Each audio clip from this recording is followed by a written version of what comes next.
Assalamualaikum adik-adik, jangan lupa ya di subscribe serta klik tombol loncengnya. Biologi Vertebrata by Kak Elsa nanti. Oke adik-adik, kita masuk ke film Chordata, memiliki 3 subfilm. Pertama Urochordata, Vertebrata, dan Cephalochordata. Nah, subfilm pada Vertebrata ini terbagi menjadi 7 kelas. Pertama ada kelas Agnatha. Yang kedua Gnatostomata, itu adalah yang berhang, sedangkan Agnatha itu yang tidak berhang. Kemudian ada Mamalia, hewan menyusui. Kemudian ada Aves, golongan unggas. Kemudian ada reptil, hewan melata. Lalu ada amfibi, golongan katak. Kemudian ada Pisces, ada Pisces yang ikan bertulang rawan dan ikan bertulang sejati. Chordata dari bahasa Yunani yang dimaksud dengan chord, artinya tali alat musik. Nah, ini adalah hewan yang mempunyai tali sumbu tubuh. Karena tali ini letaknya di punggung, maka disebut sebagai chorda dorsalis atau disebut sebagai notochorda. Lalu ciri-cirinya, pertama memiliki chorda dorsalis sebagai kerangka tubuh atau disebut notochord. Kemudian tubuh simetri bilateral, lalu susunan saraf pusat berbentuk pembuluh. Kemudian alat pernafasan berupa insang yang berhubungan dengan faring. Kemudian adanya segmentasi pada bagian otot dan saraf. Lanjut kepada subfilum Chordata, yaitu Cephalochordata. Disebut dengan lancelet karena tubuhnya menyerupai pisau. Kalian bisa lihat gambarnya itu seperti pisau, namun bedanya di sini dia tidak mempunyai sirip. Lanjut ya, ukuran tubuh kecil dan memanjang. Terus bentuk menyerupai ikan namun tidak memiliki sirip dan transparan.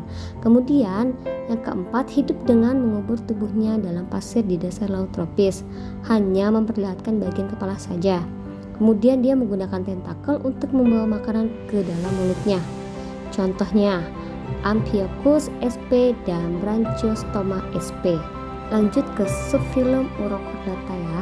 Disebut tuniket, memiliki lapisan luar tubuh terdiri atas lapisan transparan tebal dari bahan tunikin. Nah, si tuniket ini digolongkan menjadi chordata karena fase larvanya. Sedangkan kalau fase dewasanya dia menjadi hewan sesil sehingga banyak kehilangan ciri utama dari chordata.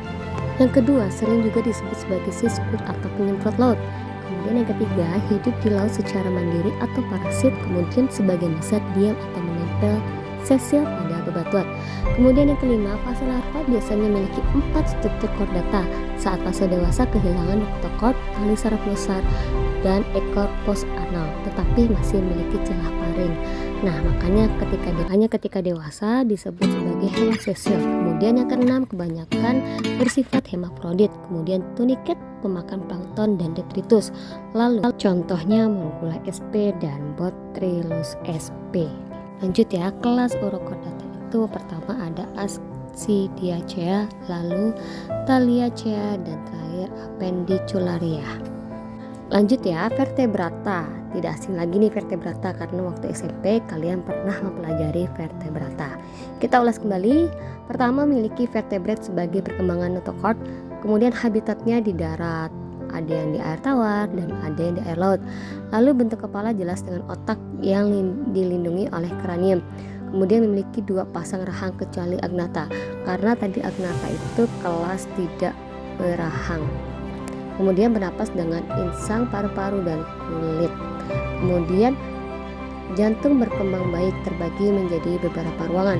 Jadi tidak semua vertebrata itu memiliki 4 ruangan. Lalu darah mengandung hemoglobin sehingga berwarna merah. Kemudian memiliki sepasang mata, umumnya juga memiliki sepasang telinga. Lalu anggota geraknya ada yang berupa sirip, sayap, kaki, dan tangan. Namun juga ada yang tidak memiliki anggota gerak. Kemudian jenis kelamin terpisah. Reproduksi seksual, fertilisasi eksternal ataupun internal. Lalu ada ovipar, ovovivipar, dan vivipar. Nah, klasifikasinya pertama ada Pisces. Tadi Pisces itu terbagi lagi ya menjadi 2, ada yang ikan bertulang rawan dan juga ada ikan yang bertulang sejati. Contoh salah satu Pisces itu adalah ikan koi. Kemudian ada amfibi. Nah, amfibi ini termasuk golongan katak ya. Lalu ada reptil. Nah, reptilia termasuk hewan melata. Kemudian ada Aves. Aves ini golongan unggas atau burung. Lalu ada mamalia. Nah, mamalia ini adalah hewan yang menyusui. Kemudian Pisces pertama ciri-cirinya adalah alat gerak berupa sirip. Ini ciri-ciri Pisces ya, alat geraknya berupa sirip. Lalu bernapas dengan insang, kemudian merupakan hewan akuatik. Tubuhnya ditutupi oleh sisik, kemudian ginjal bertipe pronefros dan mesonefros. Bedanya apa sih? Nah, kalau pronefron itu adalah ginjal ini tipe muncul pertama kali pada saat embrio dan bentuknya bersegmen serta letaknya jauh ke arah rongga tubuh. Sedangkan tipe mesonefron ini adalah ginjal tipe ini berkembang secara segmental di tengah rongga tubuh. Itu maksudnya ya. Kemudian berkembang biak secara seksual dan ovivar bertelur. Lalu otak terbungkus oleh kranium berupa tulang rawan atau tulang keras. Kadang-kadang terdapat gelembung renang atau gelembung udara sebagai alat bantu pernapasan. Kemudian darah mengalir dari jantung melalui insang menuju ke seluruh tubuh dan kembali lagi ke jantung. Kemudian Pisces pada kelas Chondrites itu termasuk rangka tubuh dari tulang rawan. Ciri-cirinya mulut berahang kuat, kemudian fertilisasi internal, lalu berkembang biak dengan cara ovivar atau bisa juga ovovivivar. Nah, contoh pada ovivar itu maksudnya adalah hiu menghasilkan telur yang terbungkus dalam cangkang telur berkulit yang keras. Seperti itu. Kemudian kalau ovovivivar, ketika bereproduksi, si hiu betina ini bertelur, namun telurnya tidak ditaruh di salah satu tempat, tetapi berada di dalam tubuhnya. Jadi telur itu tetap aman dari predator dan embrio ikan hiu berkembang di dalam cangkang telur yang memiliki membran yang tipis. Setelah berkembang biak, bayi hiu akan menetas di dalam induknya yang kemudian akan melahirkan anak-anaknya. Ya.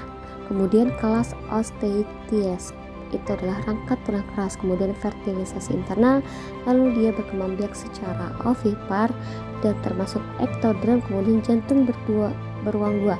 Nah, jantungnya ini termasuk atrium dan ventricle. Kemudian kelas reptil, ciri-cirinya bersifat poikiloterm, artinya suhu tubuhnya berubah-ubah sesuai suhu lingkungan. Kemudian disebut binatang melata karena di sini cara berjalannya dengan menempelkan perut tanah.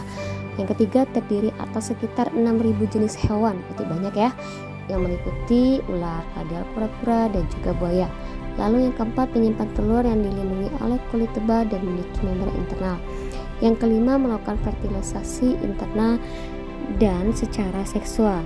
Kemudian cara pengeluaran perkembangbiakannya itu bisa dengan cara ovipar, ovovivivar, dan vivipar. Lalu contohnya ini adalah ular sanca atau piton, lalu komodo atau paranus, dan kada lacerta. Oke, klasifikasi reptil pertama ada Selonia atau disebut dengan Testudinata. Ciri-cirinya yaitu memiliki cangkang yang terletak pada bagian tulang belakang dan merupakan modifikasi dari tulang rusuk. Fungsi cangkangnya ini adalah untuk pertahanan dan perlindungan dari predator. Contohnya bisa penyu atau kura-kura. Kemudian ada squamata. Nah, squamata ini reptil yang bersisik, contohnya bisa kada atau cicak. Lalu krokodila. Nah, krokodila ini adalah bangsa buaya yang tubuhnya bersisik tebal yang terbuat dari keratin. Nah, sisik tebal itu diperkuat dengan lempengan tulang sebagai pelindung yang disebut skuta. Lanjut ya, kelas amfibi. Pertama ciri-cirinya yaitu amfibi biasanya harus kembali ke air ketika akan kawin dan bertelur. Yang kedua, kebanyakan saat dewasa memiliki kulit yang lembab. Untuk apa itu? Untuk membantu paru-paru dalam pertukaran gas. Yang ketiga, bersifat ovipar dan fertilisasi secara eksternal. Yang keempat, bersifat poikiloterm atau amfibi berdarah dingin, yaitu suhu tubuh dapat beradaptasi dengan lingkungan. Kemudian contohnya itu adalah kodok, lalu katak hijau, dan salamander. Nah, klasifikasi amfibi pertama ada namanya Urodela. Nah, cirinya ini adalah amfibi yang punya kaki dan ekor, contohnya salamander. Kemudian ada Anura. Anura ini meliputi amfibi yang tidak berekor ya, contohnya katak hijau. Kemudian ada apoda. Nah, apoda ini merupakan amfibi yang tidak berkaki. Spintas hewan ini berbentuk seperti bulut, contohnya adalah Cea cilians atau bisa juga salamander cacing ya. Oke, next ya, kelas Aves. Pertama, kelas Aves ini terdiri atas sekitar 9.000 jenis spesies ya. Lalu yang kedua, tubuh ditutupi oleh bulu kecuali kaki dan paruhnya. Kemudian bulu dan paruh burung terbuat dari keratin. Lalu yang keempat, tidak memiliki gigi untuk mengunyah tetapi dia memiliki tembolok. Yang kelima, memiliki sayap yang dapat membantu terbang. Yang keenam, bersifat homoiterium atau suhu berdarah panas atau bisa juga suhu tubuhnya tetap. Yang ketujuh, bernapas dengan paru-paru dibantu oleh pundi-pundi udara untuk terbang. Nah, jadi ketika dia terbang, dia menggunakan pundi-pundi udara untuk bernafas. Kemudian bersifat ovipar dan fertilisasi internal. Contohnya ayam kampung, merpati, burung gereja, dan angsa. Kemudian klasifikasi pada Aves. Pertama ada Accipitriformes, contohnya elang alat jambul. Yang kedua klasifikasinya yaitu Apterigiformes, contohnya burung kiwi. Yang ketiga ada Casuariformes, contohnya kasuari gelambir ganda. Dan yang keempat Falconiformes, contohnya alap-alap mati. Oke, mamalia. Ciri-cirinya, ciri khas dari mamalia itu pertama dia memiliki kelenjar susu. Kemudian penutup tubuhnya berupa rambut ya, bukannya bulu ya, tapi rambut. Lalu memiliki 3 tulang di telinga bagian tengah. Kemudian memiliki volume otak yang lebih besar dibandingkan dengan vertebrata lain. Yang kelima, bersifat homoiterium atau suhu tubuhnya tetap atau berdarah panas. Yang keenam, bersifat vivipar kecuali platypus. Kemudian jantung terdiri atas 2 serambi dan 2 bilik, berarti jantungnya sini sudah lengkap. Lalu yang kedelapan, sebagian besar saat embrio memiliki plasenta. Yang kesembilan, alat pernapasan berupa paru-paru. Yang ke-10, memiliki kemampuan adaptasi yang tinggi. Yang ke-11, terdiri atas sekitar 5.000 jenis dalam 26 ordo. Mamalia, klasifikasi mamalia. Pertama ada Rodentia, termasuk binatang pengerat, contohnya tikus. Lalu ada Marsupilia, hewan berkantong, contohnya kanguru. Lalu Proboscoidea, itu hewan yang mempunyai belalai, contohnya gajah. Kemudian ada primata, hewan yang mempunyai derajat yang paling tinggi, itu contohnya bisa monyet, manusia, ataupun orang utan. Nah, di sini ada tabel perbedaannya adik-adik ya, biar lebih gampang mengingatnya. Oke, pertama ada Pisces, amfibi, lalu reptil, aves, dan mamalia. Itu dibedakan atas dasar pertama bagian tubuh, permukaan tubuh, lalu alat pernafasan, suhu tubuh, ruang jantung, sistem peredaran darah, fertilisasi, dan reproduksi. Ya, Pisces, kepala, badan, ekor, lalu permukaan tubuhnya dia bersisik dan berlendir. Kemudian alat pernafasannya berupa insang, lalu suhu tubuhnya poikiloterem. Ya, kemudian ruang jantungnya ada 2, satu atrium dan satu ventrikel. Lalu sistem peredaran darahnya tunggal, fertilisasi eksternal, reproduksi ovipar, ovovivipar, dan vivipar.